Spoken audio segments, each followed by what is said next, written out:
shaking, everybody. Jabo Bihlman here. I am here today to talk to my buddy Ragnar Avery, who builds these Avery amps to the Jabo 45. We're going to go through the Jabo 45 today and tell you how awesome it is.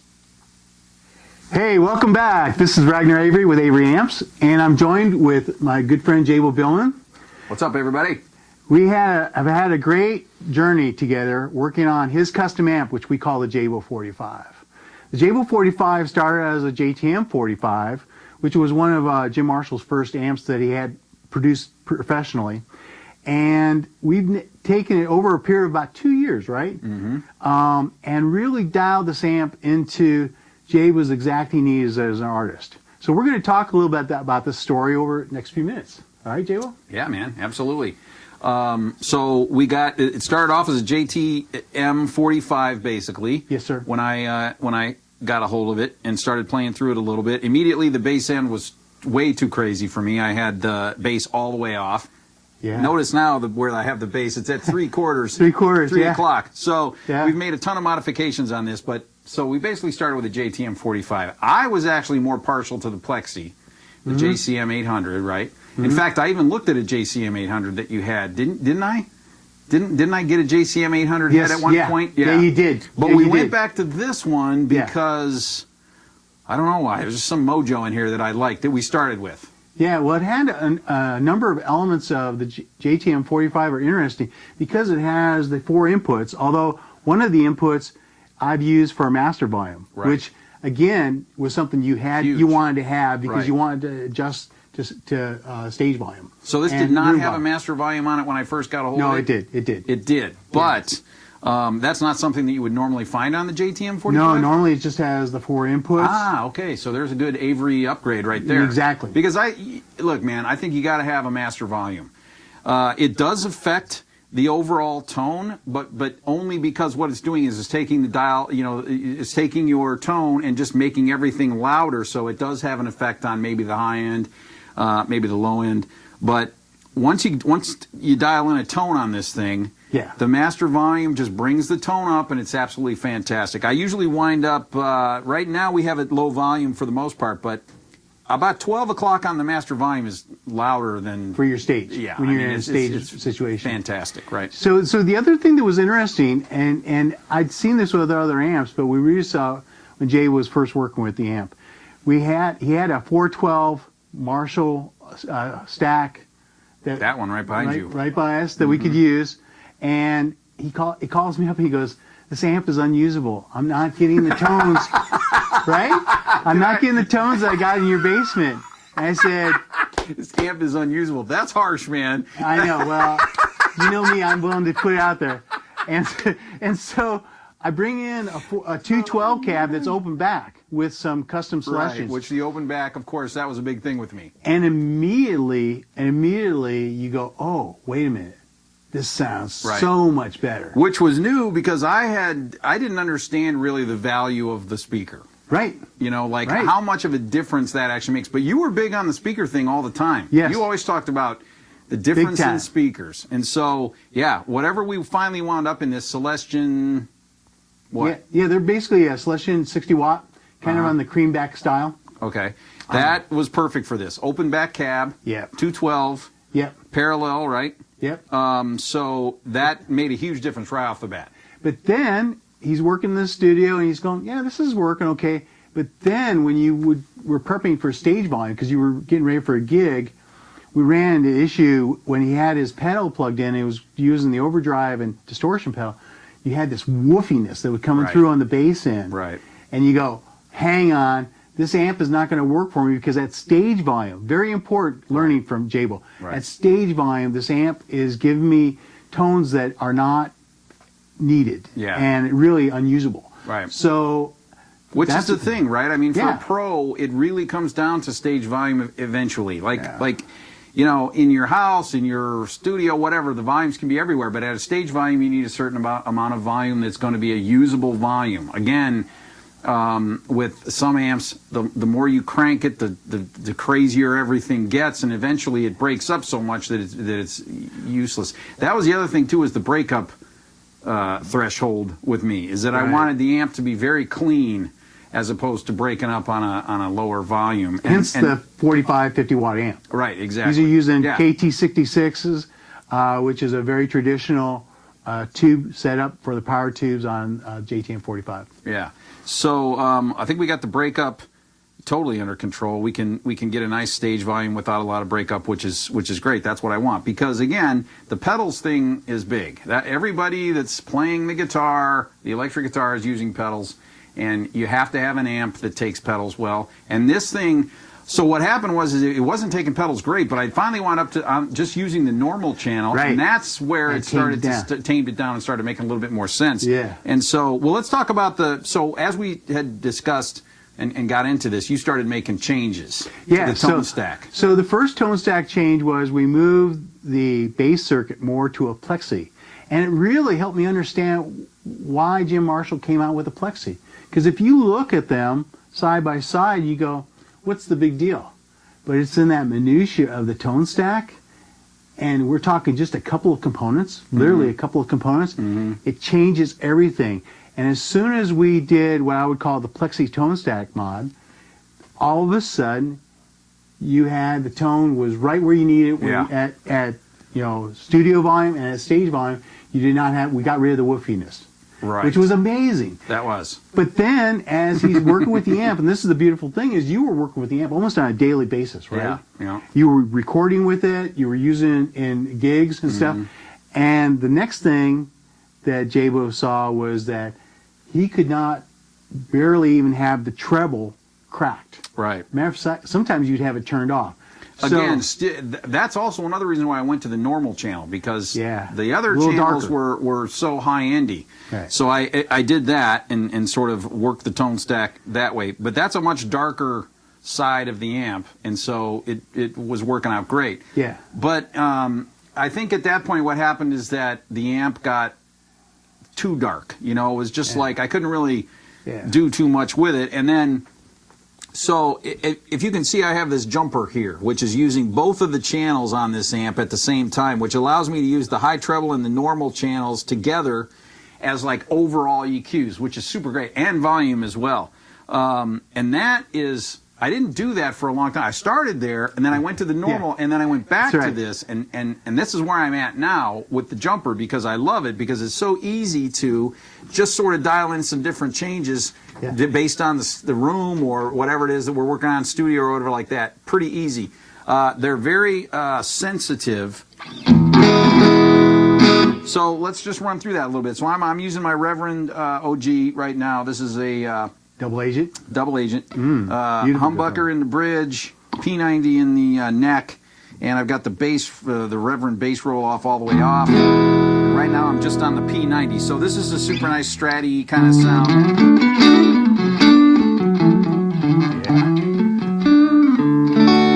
Sounds great. And I've got the presence all the way off, bass is at 3 o'clock, mid's right up at 12, and the treble is about 2 o'clock. Yeah. And right now I've got the high treble at about, I don't know, 9 o'clock. They're both right at about 9 o'clock. But check this out. So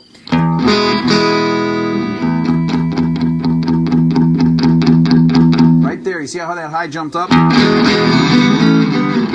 So if I'm somewhere where I need a little bit more high end without messing with my overall tone structure, I can just grab this high end knob and pull it up. It also gets a little bit, the high treble, it also gets a little louder.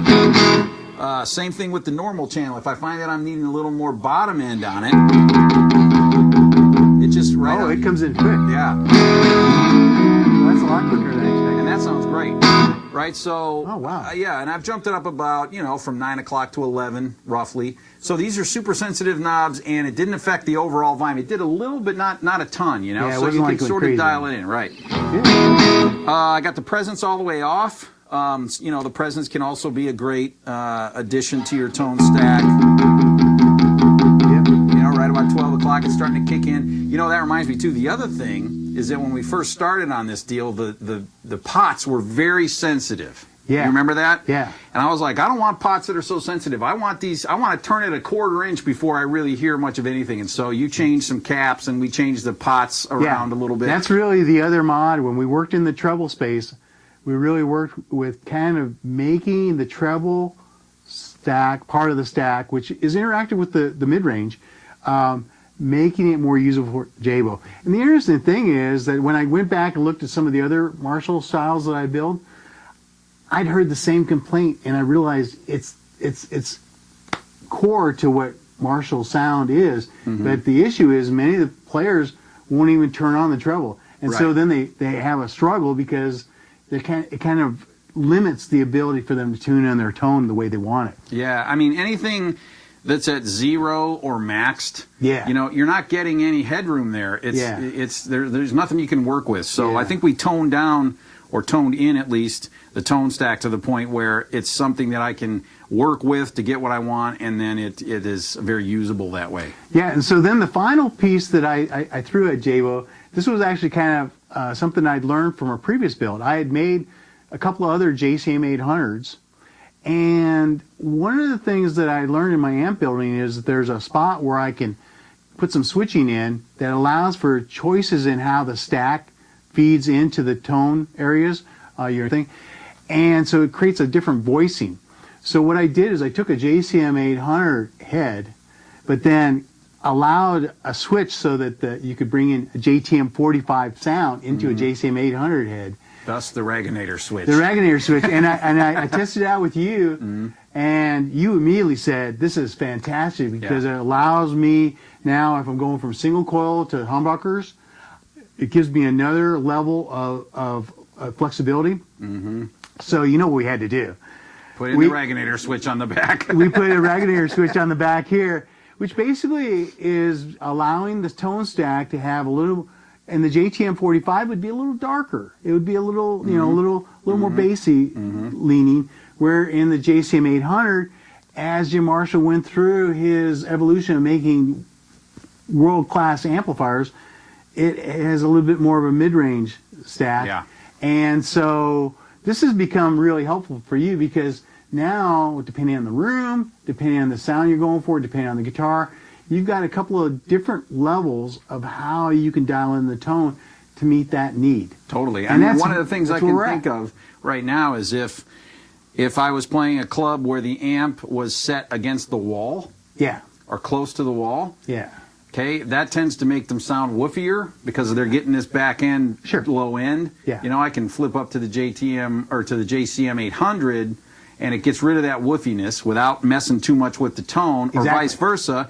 If I pull it away from the wall, like here we're about 3 feet away from the wall, this is normally, you know, I mean, if it was a festival stage or something, you're out in the middle of nowhere, I would put, or your amp is a part of a backline stack usually. I would put it on the JCM 800. I mean, I'm pretty much on the JCM 800, I think now most of the time. I'll use the JTM in certain instances, or if I'm going for a little darker tone, depending on the guitar that I'm using. It sounds really good with the Reverend Rick Vito when I'm playing slide. Sometimes I go to the JTM 45 on that. So that is a really helpful switch. In fact, so much so I wanted you to turn it into a pedal. A pedal switcher. So development is still undergoing on that. Development is still happening. But we might get it. But why don't you hit the switch? It's on your side. We can make a couple of... So give me a little sound. Okay, now I'm turning the switch. There's the JTM 45 stack. Hear the darkness of it? Yep, right off the bat. And it's also breaking up a little harder. Still sounds pretty cool. Fantastic. But now, here's your JCM 800. That's awesome. It's very subtle. Well, but usable, I mean, sitting right here, it made a huge difference, and I don't know what it's doing to the tone stack, but it definitely pulls up the bottom end without a ton of woofiness, which is was where we started with the JTM 45 that I hated. It's there, but it's not woofy. And it's a difference. So. The Ragnar. The Ragnar switch, absolutely fantastic. I mean, I would say the other thing that I want to discuss real quick is the pedal situation. Please. Right? Because everybody's using pedals, and these pedals, I run my pedals right into the front end. I don't run any loops, amp loops. It all runs right into the front end, and that's what I wanted was an amp head that was going to take pedals well. Sometimes when you run them into the front, they push the amp too hard, and now your threshold of clip has gone out the window, right? So... let me just run through a couple of things here real quick. Please. I got a Kalamazoo love pedal here that I use for basic, just low-level gain.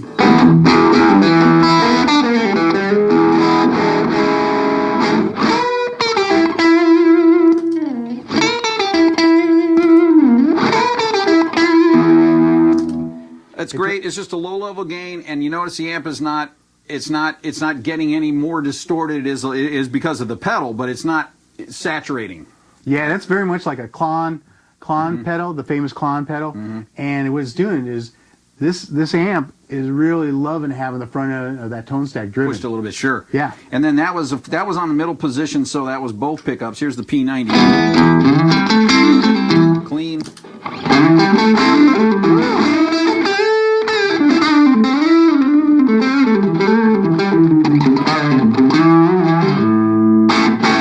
Beautiful. Beautiful. Humbucker now is going to push it a little harder.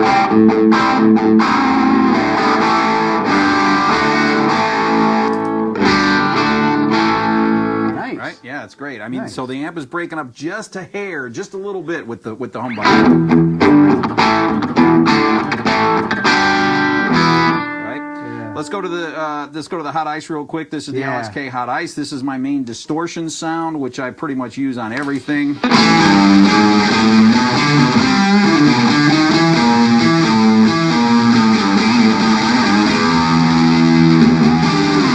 Right, so... And by the way, you have a full review of this pedal using the Jabo 45 on your channel. So on, if people want to learn YouTube more channel. about it, fantastic. Yeah, absolutely. So, again, taking it real well. I mean, it's not...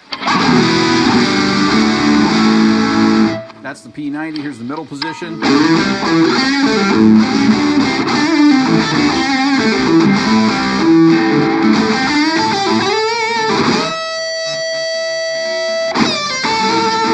Ooh, that's nice. And then the humbucker, of course.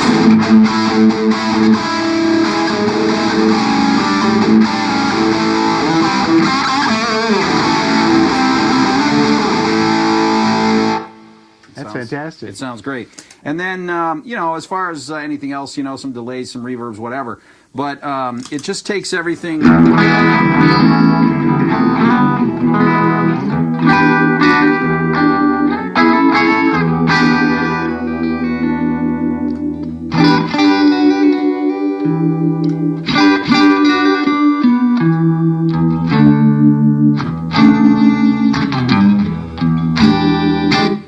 Just sounds so good, man. I mean, this thing is just really dialed in. I think we've found the sweet spot for sure.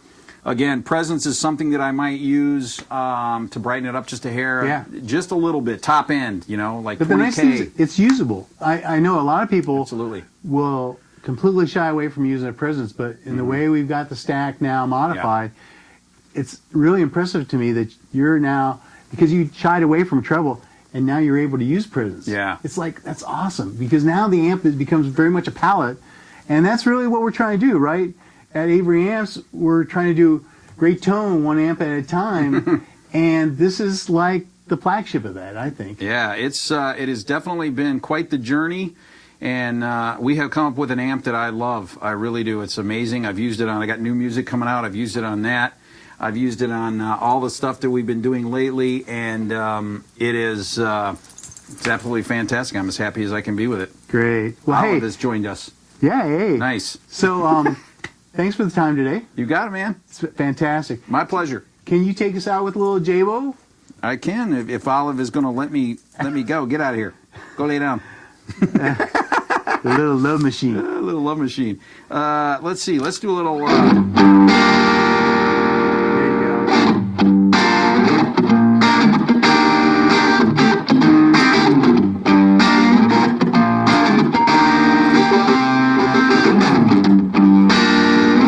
That was the old love pedal. Clean. How about that?